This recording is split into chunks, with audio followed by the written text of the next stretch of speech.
In a small town called Hillside, surrounded by mountains and rolling green fields, lived a boy named Alex. Alex was an adventurous and curious 16-year-old who had always been fascinated by stories of distant lands and foreign cultures. However, there was one problem: he couldn't speak English, the language that connected most of the world.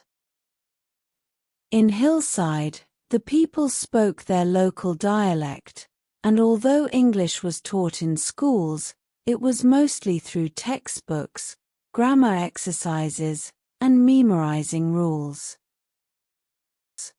No one in Alex's family spoke English fluently, and most people didn't think it was all that important.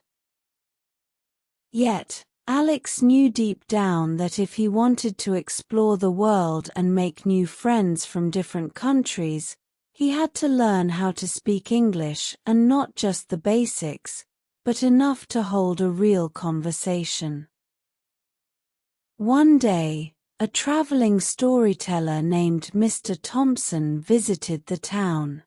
He was a well-known adventurer who had traveled the globe and spoke many languages, including English.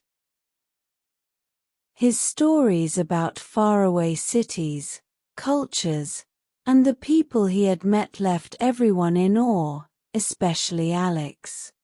The way Mr. Thompson switched between languages so effortlessly fascinated him. After the storytelling event, Alex gathered his courage and approached Mr. Thompson. "Mr. Thompson, I want to learn how to speak English fluently, but I don't know where to start. Do you have any advice?" Alex asked, feeling a mix of excitement and uncertainty. Mr. Thompson looked at him kindly. The journey to learning any language is like an adventure of its own. It's not just about memorizing words or grammar rules. It's about immersing yourself, practicing every day, and finding joy in the process. If you really want to speak English, I can tell you how. Alex's eyes lit up. "Please, tell me. I'll do anything." With a chuckle, Mr. Thompson began explaining, "Well, learning a language is a lot like planting a seed. You need the right tools, patience, and consistent effort. Let me share my own method with you. It worked for me when I learned English, and it might work for you too." Immersion in English. "The first step," said Mr. Thompson, "is to surround yourself with English as much as you can, even if you don't understand everything at first. You have to live in the language." Alex frowned a little. "But how can I do that? No one around me speaks English, and I can't just travel to an English-speaking country." "You don't need to travel," Mr. Thompson reassured him. "You can create an English-speaking environment at home. Start by watching movies, TV shows, and videos in English, without subtitles if you can.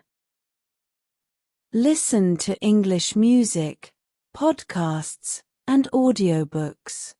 Even if you don't understand everything, your brain will slowly get used to the sounds and rhythms of the language." Alex thought about it and realized that it wasn't impossible. He had access to the internet, where he could find videos, podcasts, and music in English. He promised himself he would spend an hour each day just listening to English. "Remember, It's not about understanding every single word at first, Mr. Thompson added. It's about letting your mind get used to the flow of the language. Building vocabulary through context. The second thing you need to do, continued Mr. Thompson, is learn new words in context, not just from a list of vocabulary. It's much easier to remember a word if you learn it in a sentence or a situation. Alex nodded, taking mental notes. So, how do I do that? Start small, Mr. Thompson advised. Whenever you hear or read a new word, don't just look up its meaning, try to understand it from the context. Then, practice using that word in your own sentences. You can even keep a notebook with you and write down new words and phrases you come across. But don't just memorize them. Use them. Speak them aloud. Alex liked that idea.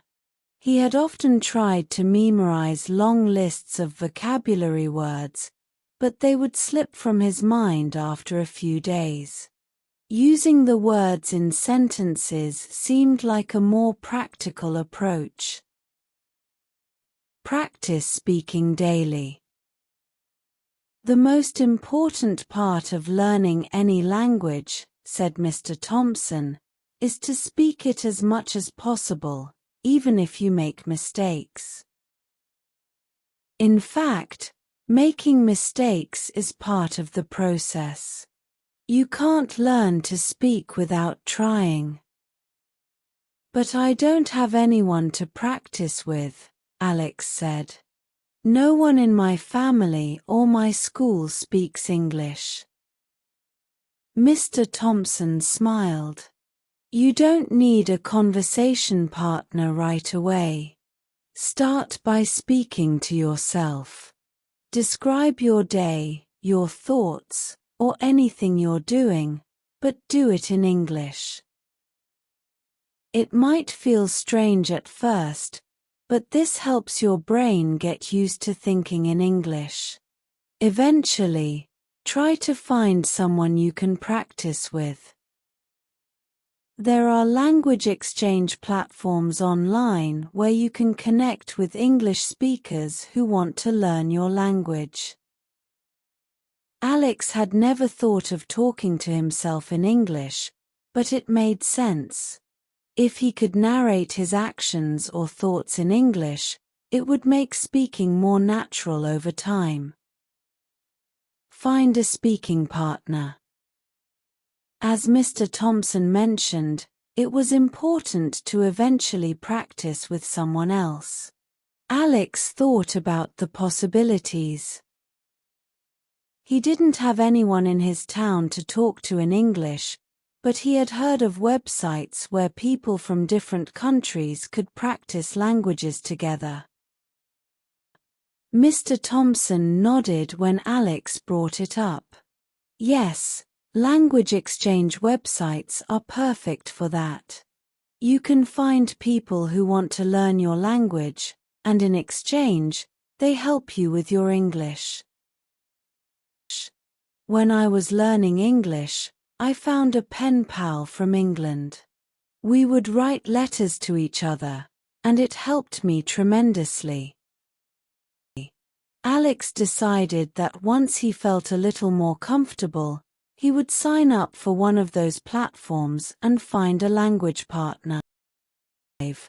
Focus on fluency, not perfection.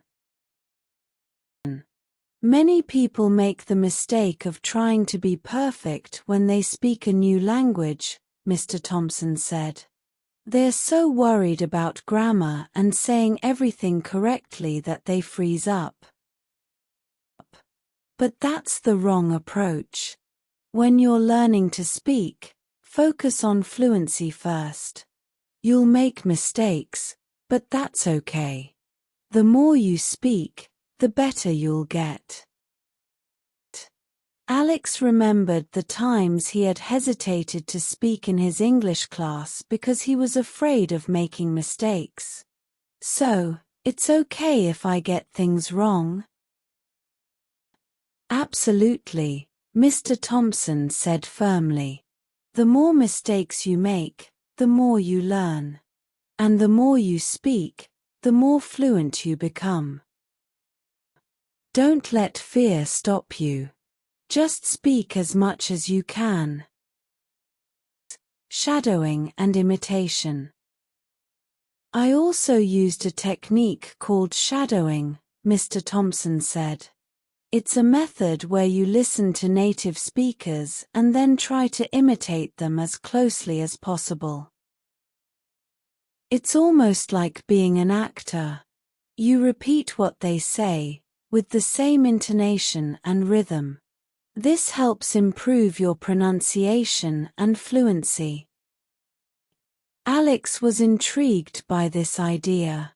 He hadn't thought of trying to imitate native speakers directly, but it made sense. If he could mimic how they spoke, he could improve his own speaking skills. "I'll give it a try," Alex promised.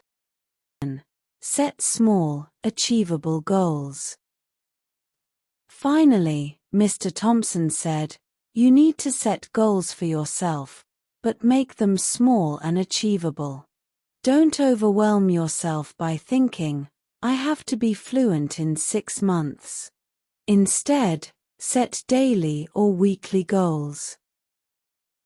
For example, today, I'll learn 5 new words, or this week, I'll watch 2 English movies without subtitles." Achieving these small goals will keep you motivated and give you a sense of progress. Alex was relieved to hear that. He had always been worried about the time it would take to learn English fluently, but now he realized that setting small goals was a much better approach. The beginning of the journey. Over the next few months, Alex followed Mr. Thompson's advice. He watched English movies every night, listening closely to the way the characters spoke. He practiced speaking to himself in English, narrating his thoughts as he walked around town or worked on his family's farm. He joined a language exchange platform and found a language partner from Canada who was learning Alex's native language. At first, Alex struggled. He made plenty of mistakes, and there were times when he felt discouraged. But each time he doubted himself, he remembered what Mr. Thompson had said, fluency over perfection. Slowly but surely, Alex noticed improvement. He could speak more smoothly, understand more words, and even hold short conversations with his language partner.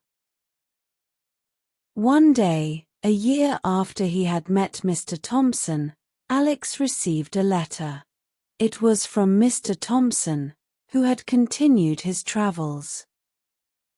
The letter was written entirely in English, and to Alex's delight, he could understand every word. "Dear Alex," the letter began, "I knew you would succeed. Language learning is a journey, and you're well on your way. Keep practicing, keep exploring, and most of all, keep speaking. The world is waiting for you." Alex smiled, knowing that his adventure had only just begun. The world was indeed waiting, and now, he had the key to unlock it, his ability to speak English.